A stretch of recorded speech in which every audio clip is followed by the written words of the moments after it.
came in when I was 15 years old, did numerous jobs, foundries, restaurants, tanneries, and stuff like that. And I came in following, the American dream, which at the time I didn't know what it was. I just have a necessity to get out of my country and look for something better. And I found it here in Wisconsin, the state that I would not give up. I know Boston is really nice, but I'm staying in Wisconsin. So but it's hard. It's really hard. We're, being undocumented, it's 3 times as hard as anybody else. I feel like we're going uphill. Plus, sadly enough, when I'm going uphill, I have to go like this, hiding. Hiding not because I've done something wrong. Hiding because I don't have the status. Hiding because I have to hide every time I see a police car. I have to duck in so that I go to my job unseen, risking just a simple traffic stop or stuff like that. So again, my wife and I were able to work hard, 2 shifts, night shifts, get these 2 kids through college, and it's great. I feel like I was accomplished a big thing. So now I want to do the same. I believe that my 2 youngers, they're in middle school, they deserve the same opportunity as them, but they're in middle school. And with all the stuff, especially in the last administration, we were so few that we wouldn't be able to provide that opportunity for them. Again, just a simple stop light, taking in, and being deployed. And now I'm thinking, how come these 2 younger ones are going to be different than this? Are they different citizens? Is it, I don't quite understand it. But for me, and this pandemic was extremely hard. I had to keep going to work, taking all the precautions. I did went to work. We were looked up and down at the supply stores, wearing our masks. People don't believe the mask. We do. It was just hard. I couldn't, luckily, I didn't get COVID or anything. So we kept working, taking all the precautions, but it was really hard. I was just praying every day not to get sick because being undocumented, I won't be able to receive any type of relief economically. And I still have a house, a car, a wife, kids, school, everything. So again, it's really a struggle. And I think after 33 years living here, I consider myself an American. I need that piece of document. I've helped this city, this state, with the infrastructure. I've been paying my taxes for the last 33 years. Yeah. So I'm no different than you guys. And I really, really appreciate, what you do for us, bringing this message to the person's life. Thank you. Thank you for your story. Thank you, Sharon. Our next speaker is Amanda Pepsi, who is in charge of walking public schools and member of the Teachers Education Association.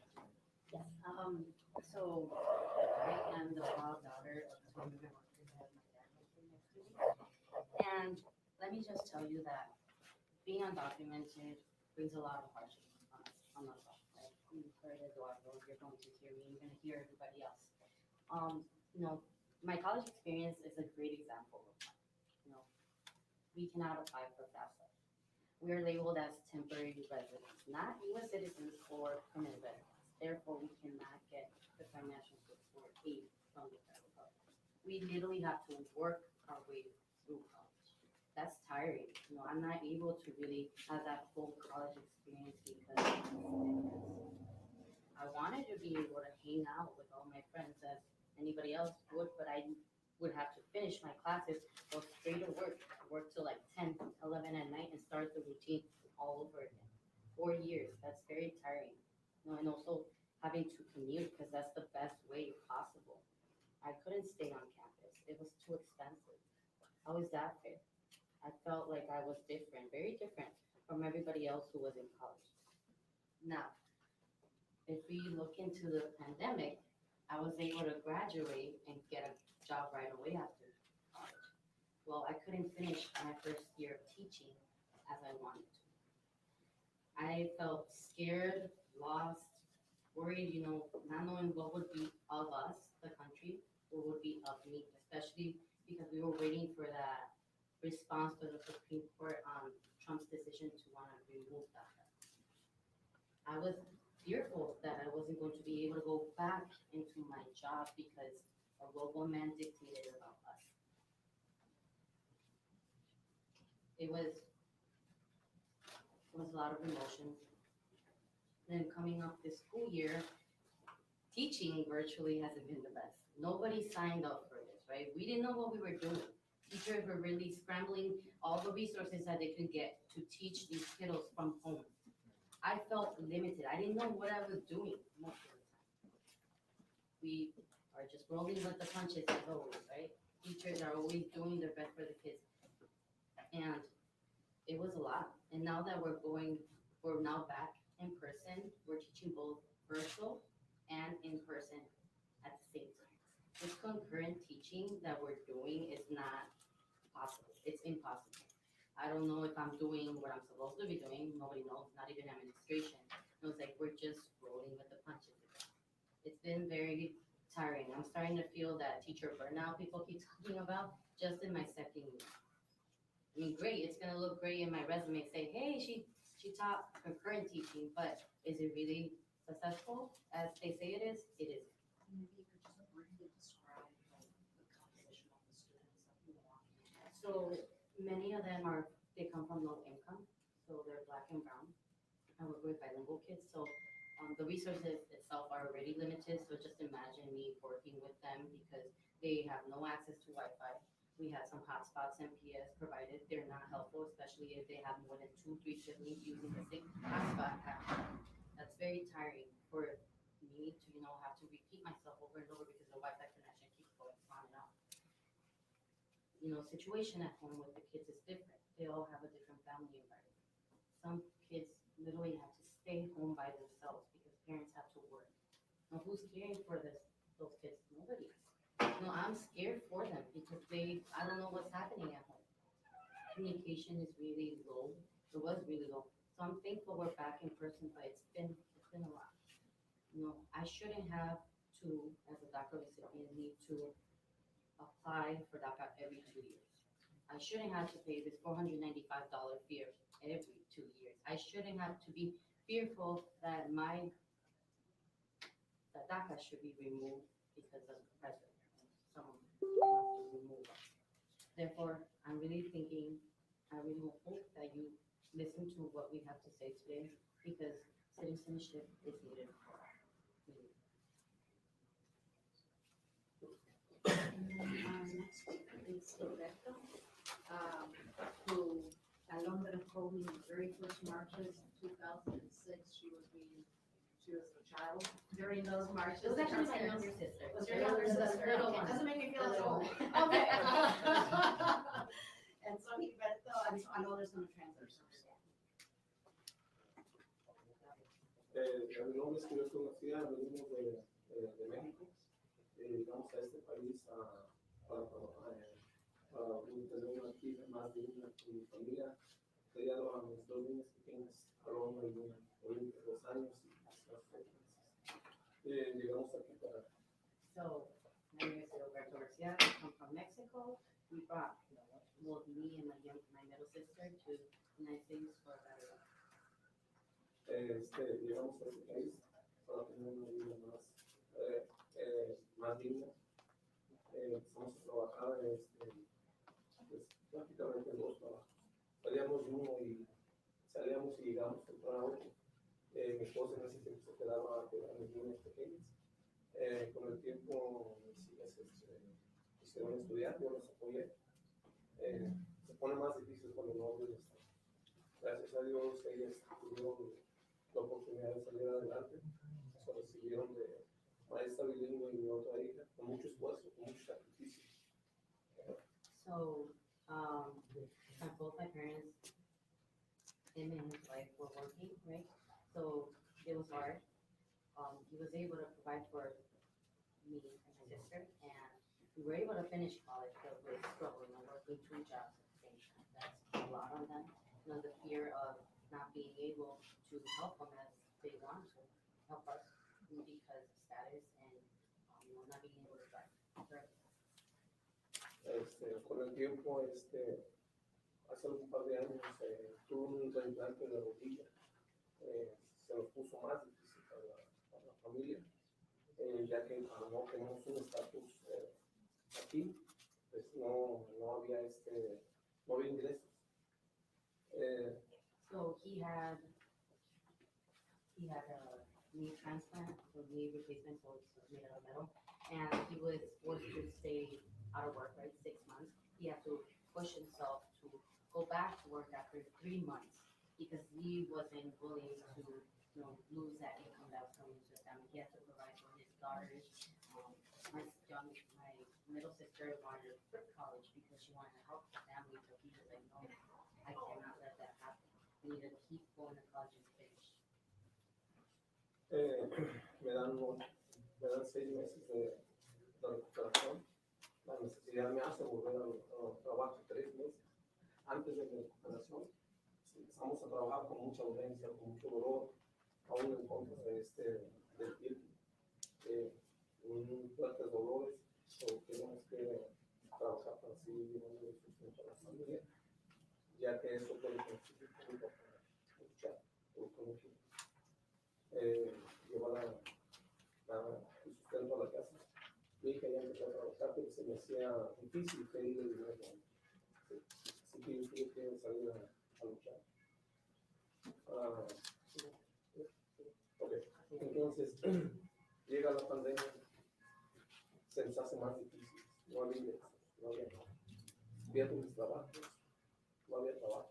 Meses sin trabajar y los biles, la renta, los costos de la vida, eso sigue y debemos sacar presupuesto. No, el estatus en que estamos no nos permite esos ingresos a nosotros, los que estamos esperando una oportunidad.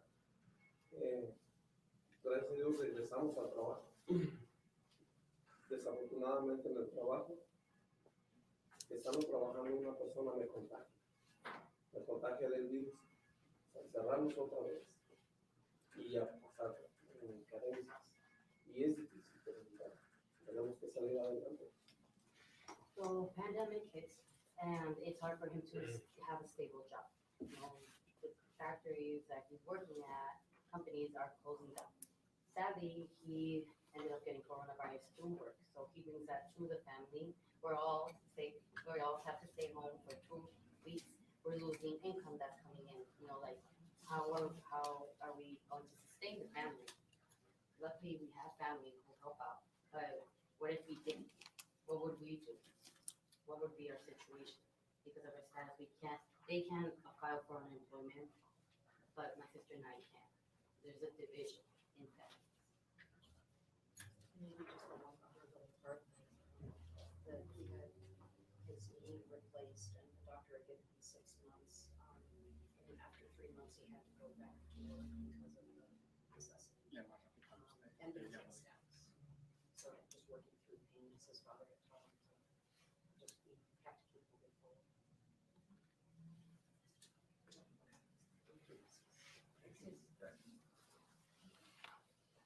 So our next speaker is Steve, who comes from the United Commercial Workers. And this event is being co-hosted by the Milwaukee Area Labor Council. Okay, yeah, right now I'm in the Union 1473, we came from Milwaukee. So I'm in the same, with you guys. I was brought when I was 9 years and a half. I was little. My father brought us in when we got our residence. So we didn't come here illegally. We did the steps. Thanks to him because he worked hard for us.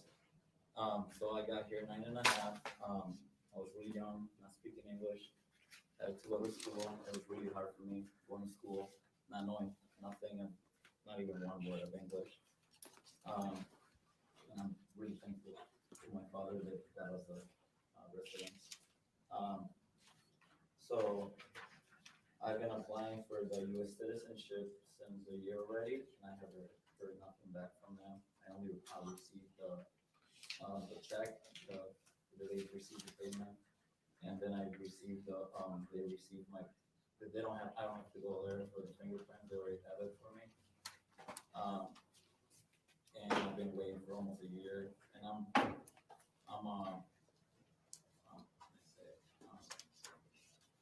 my wife is a DACA as well, so when the there was threats about DACA taken away from them. I got scared because I was gonna lose everything I had, my home and the kids. I have 3 U.S. citizens, 3 kids.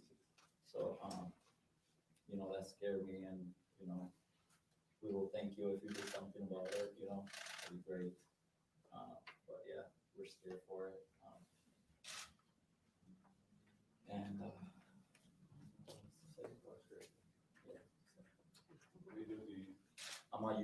right now I like to help people, so I stick for them, and I'm in the workforce. I've been I've been a steward for 7 years now. Yep, so I love helping people, for their rights, stick up for their rights, and that's what I do there. I try to help everybody.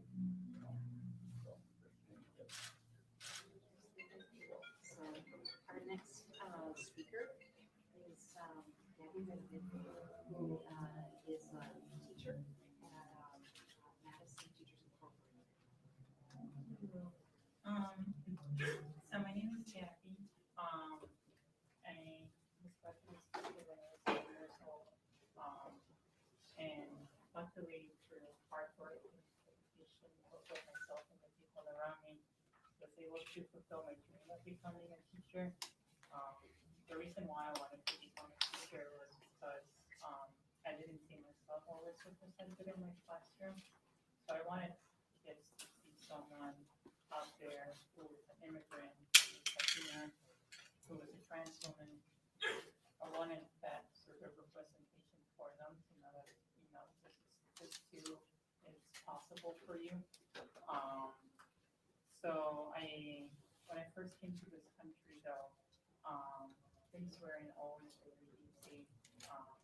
I was always fearing being stopped by the police. I remember one day my parents got stopped and I was freaking out in the car crying with them because sister trying to call over. It's saying it's gonna be it. We're gonna lose it all. Luckily that didn't happen. The police officer gave us a chance. But it's always been situations like that. I grew up not being able to dream of going to college, not being able to get driver's licenses at the same time my peers were getting driver's licenses. So it was overall a very difficult period. But then hope came with that. Thanks to the work that the Obama administration did, I was able to finally have a little bit of hope and be able to see a doctor for the first time. I could work a job that gave me health care. I could acquire the medication that was necessary for my transition. I could go to the dentist for the first time.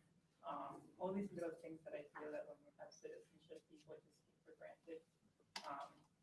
And got to meet my wonderful husband, and we got to get married and want to start a family.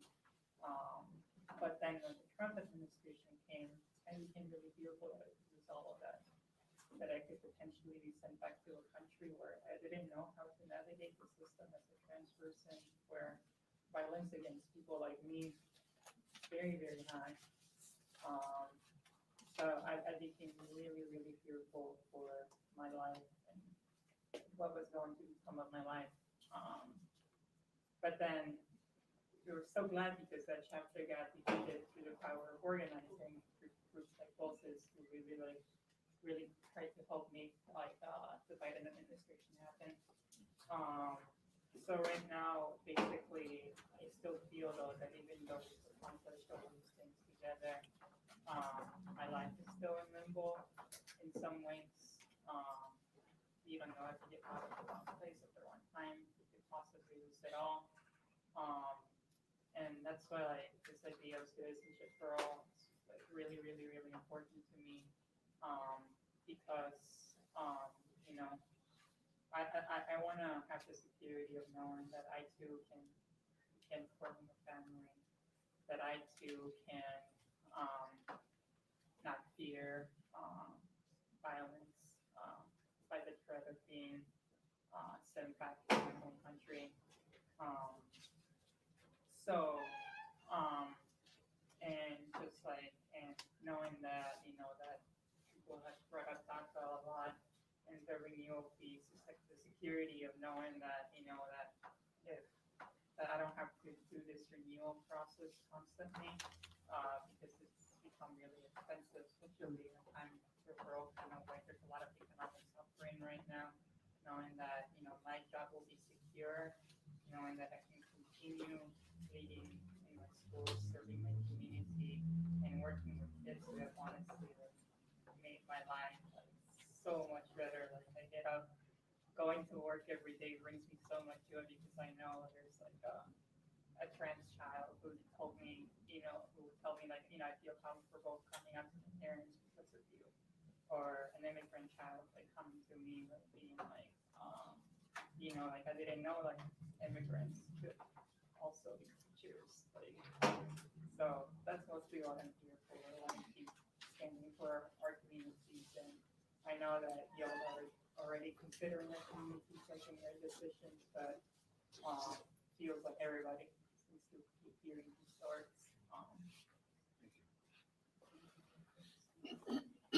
So our final speaker is Javier Vasquez, who's a member of the Carpenters Union. Hello, my name is Javier Vasquez. I'm originally from El Salvador. I migrated here when I was 5 years old, fleeing from the aftermath of the Civil War. My mother and I were undocumented until 2001, for the raised while I was PBS for 3 years straight. My stepfather is also from El Salvador, a general contractor. My mother cleans houses. I found that kind of interesting and similarities kind of interesting. The rest of my family, including my father, my aunts and uncles, live in Seattle. They own homes, businesses. One of my uncles owns a floor covering service. My dad's also a floor cover. I myself am a carpenter. I am a proud union member at Local 264, which is in Milwaukee. We're typical TPS holders. We still stress about deportation due to the simple fact that every 16 months we have to re-register ourselves. Last administration didn't really care for us, wanted to get us out of here. My aunts, uncles, and stepmother are raising American-born children. The end of TPS would mean taking these kids to the country where our remaining relatives have been murdered, beaten, extorted by violent gangs, or they're left here, to a system that truly does not care about them. Foster care in this country sucks. My family and I have continued to build this country through the pandemic and deserve to be honored with pathway to citizenship representing us. Thank you. Secretary Walsh, in terms of the time that we have now, I think we have like 2 asks for you to, and knowing your history, that we are so proud of. 2 big asks. One is that right now there are conversations taking place within the Biden administration and in Congress around what should be included in the second pandemic relief package. We do not believe that bipartisanship on a good immigration bill is possible. And we keep seeing so many examples of that. But what we are hopeful of is that the Biden administration, with the Democrats, similar as was done in the first time that they moved this very important package forward, COVID relief package, that was long overdue, that now that citizenship as part of a comprehensive response to the pandemic, protecting lives of essential frontline workers, of which immigrants are disproportionately on the front lines, is part of the solution, both for economic and public health reasons, and moral reasons, right? People have been here 33 years, majority mixed immigration status families. So that is the ask. If you could, and I know all that power doesn't lie with you, but if you have anything to share around that, that would be important, and obviously carry that message forward. And the second is, within the administration. Have a final economy as you move forward. On the second point, so on the first point, I certainly I give you my commitment, you have my support, to do everything I can as the Secretary of Labor to push labor protections in the bill, push pathways to citizenship, but if you don't get that labor protections, that also protect everyone, doesn't matter status. I mean, that's key. So there's a couple different pathways. On the second part of the bill, I know that, the president has made it very clear that he is a strong advocate for immigration reform. He is a strong advocate for DACA. He's a strong advocate for TPS. And we need to continue to work across the cabinet to make sure that it's not just me, but people to have the same mindset. You think about the impacts that the different cabinets, like Homeland Security, Mayorkas, that touches immigrants. You think of Cardona, Secretary of Education, that touches immigrants. Gina Raimondo, Secretary of the Commerce, that impacts immigrants. So when I say immigrants, I'm talking immigrants in general. I'm not going to separate documenters on that kind of when you talk about energy, Secretary Grant, transportation, Secretary Buttigieg, so all of the different secretaries, it's an issue within everyone's cabinet that we need to correct. We've gone to, in my opinion, I guess I'm speaking as a secretary, but even as the mayor of state representative for that, we've gone too far in this country without having immigration reform. There needs to be pathways, and we can deal with the border between South America and the United States in the immigration reform act. We can deal with all of that. Let's have a conversation. I find it funny that some members of Congress and the Senate are putting lots of pressure on me to make sure we do the H-2B visas, which are temporary visas for people who come out and work, and the H-2A visas to come out and work from the countries of mostly Mexico, El Salvador, Guatemala. Well, if we can do that, why can't we sit down and come up with a plan and figure it out? Just figure it out. I heard you. I heard your stories. I heard you own homes and businesses and teach and raise families and have American children here, and you were brought here as a child, and you have younger siblings that are American. So, we think about that. We shouldn't be the government that pulls families apart. I mean, never mind the foster kids. We should be that that government. So, I think that, the president has on more than one occasion been very clear, and probably more clear than any other president in a long time, talking about workers' rights and immigrant rights and things like that. So we should need to continue to move forward. I wish I had more to tell you there, but it's still a young administration. We're still in the first 100+ days. A lot has been done. I think the fear that people have, you still have the fear though. You get pulled over, you still have the fear. You have the fear.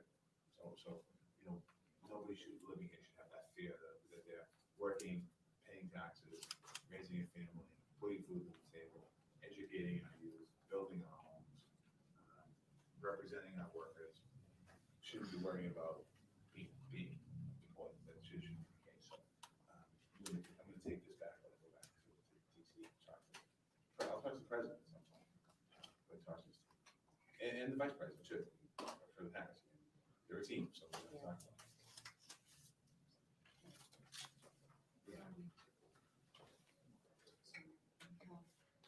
One more little bit more time here, one more minute. I guess on behalf of, maybe just to tell you a little bit, so Voces was one of the founders of the Fair Immigration Reform Movement. And just recently, we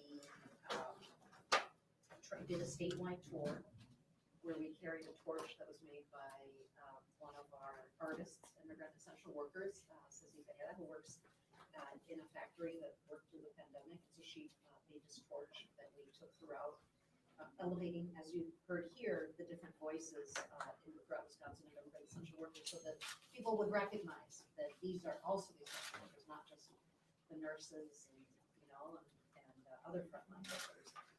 And then we went to Washington, D.C. So we have a gift for you and a gift for the president to give on our behalf. Yeah. And then we wanted to invite you to do the ribbon cutting. Absolutely. To officially inaugurate our new space.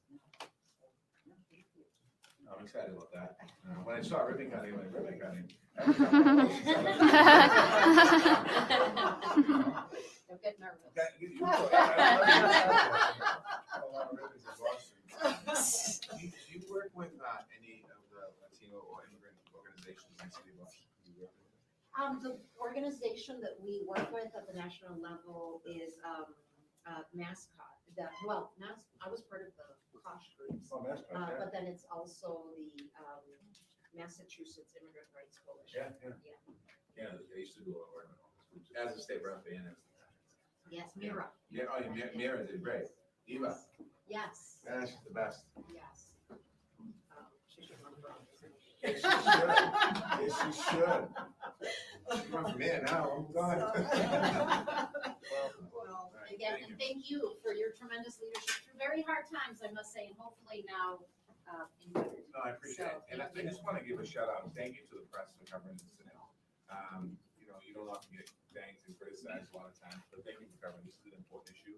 And we appreciate your voice amplifying, whatever the story turns out to be, but amplifying the conversation. I mean, because people pick up the paper in all across the country, obviously with online, they read your stories. So thank you for covering this. Thank you. All right, so.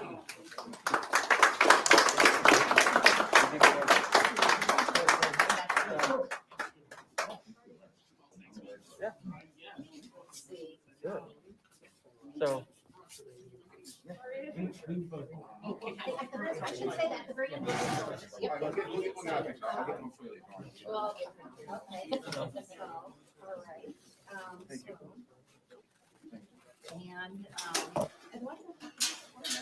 sorry. Wait, so ¿por qué no tenemos los panelistas? Yeah, so why don't we have the panelists?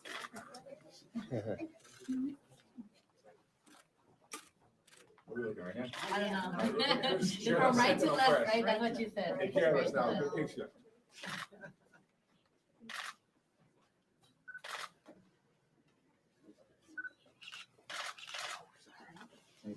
Wait, can we? So, and then wait, there's another gift, coming. Oh, yes, there we go. So this one goes with this. This is for President Yeah, Biden. we'll give that to the president. And this is, David, and this is the torch that traveled all throughout the state. Yeah. And this is a gift for you, Jose Flores. Is Jose here? Yeah. Ay, Jose, por favor. Jose Flores, who is our elected president of the organization, was part of the immigrant essential worker and part of the delegation. This is his daughter. And this is in Washington Oh, DC, and the trip beautiful, yeah. for citizen, the Hang that in campaign the for office, I'll citizenship. shut. And then we have one more gift for you and the president. So this is, as you can see, this is our t-shirt with the logo. The same sizes, so there you go. Thank you. Enjoy that. Nice, thank you. They should fit you. They should fit you. Appreciate that. All right, thank you. Appreciate All the right. love. And then you want us to take that from Yeah, you? yeah. Yes, we can take that from you and give it back to you, and then I guess we're gonna go right over here. Jose, ¿tienes?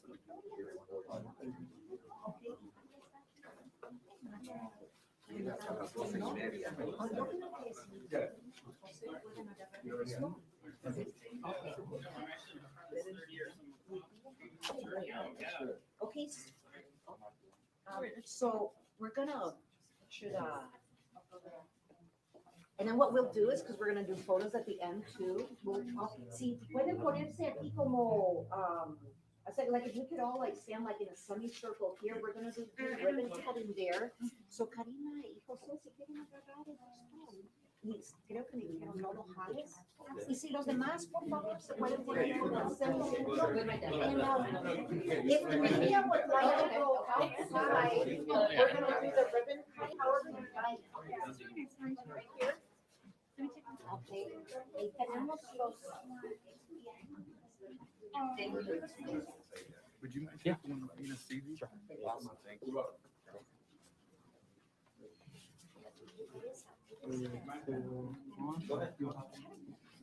Voy a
So, is everyone together? Yeah. Rosy, ¿dónde está? Yes, sir. They're good, let's do it, yes, yes. Yes, yes, yes. Por favor. ¿Listo? Right here, everyone has a Texas. Okay. Uno. Oh, by the way, you have to cut several times, not once. All right. Okay, ready? 1, 2, 3. All right.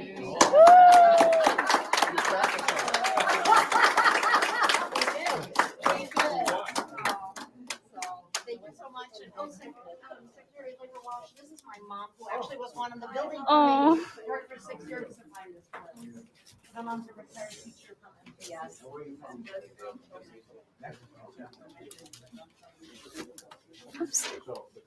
So I would be president with the country general from all the countries involved. So I had a lot of next opportunities. So there was always a big competition. So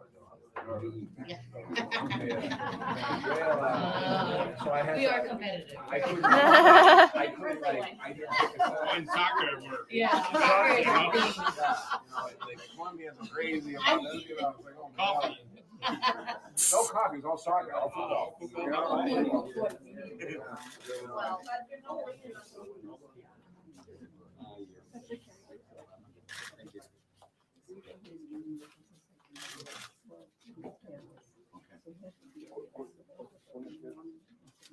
Yeah.